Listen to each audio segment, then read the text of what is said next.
I got a question to ask. What is a director that everyone seems to hate the most? Besides M. Night Shyamalan. That would be Michael Bay. Michael Bay has been known to be creating really bad movies, with remakes like Nightmare on Elm Street and the Texas Chainsaw Massacre. And he also made a movie of a franchise we actually liked as kids, like Transformers 2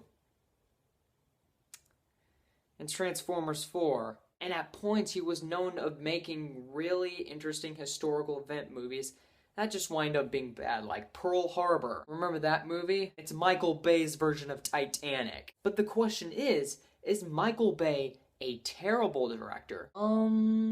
Surprisingly, no. Because we all know Michael Bay made some good movies. Like, for example, Michael Bay has been creating movies like Bad Boys 2, Pain and Gain, The Rock, and I'll go so far as saying that the first Transformers movie was really good. For what we've seen, Michael Bay is pretty much a mixed bag director. Sometimes he makes good, sometimes he makes bad. But now Michael Bay has come out in 2016, create 13 Hours, The Secret Soldiers of Benghazi. Now for some of you who want to know the plot, 13 Hours is about these 6 soldiers who are basically standing up against ISIS after a US ambassador has been killed by them. And it's up to these 6 soldiers to not only defend themselves against massive waves of ISIS soldiers, but to save an entire military base so they can get back to their home. But first, the question here must be asked.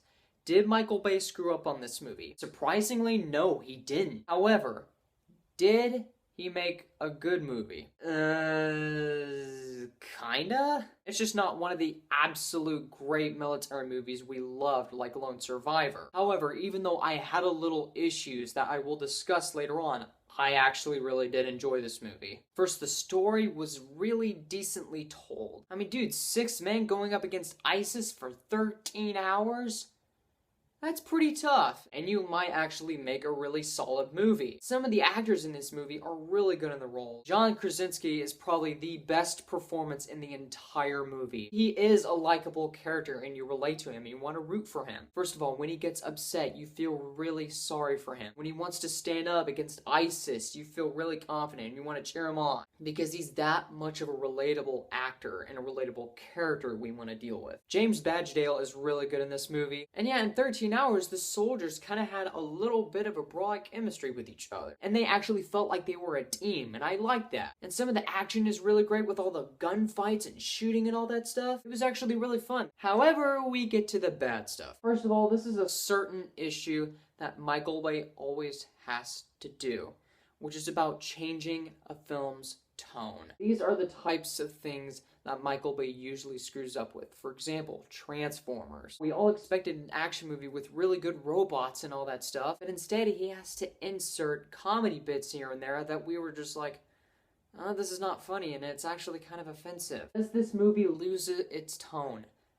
Yes, it does, at times. First of all, you have like this scene where these soldiers are really trying to defend ISIS, and while that's going on, you have a citizen complaining about when the Broncos game is gonna come on. I mean, that's just kind of the things that kind of ruin the movie a bit. For critics and audiences, most likely. And speaking of the action, while the action is really good, there was this one scene with the car chase where I was like, oh my god, I can't tell what's going on, what's happening. It's not as bad as Taken 3's editing.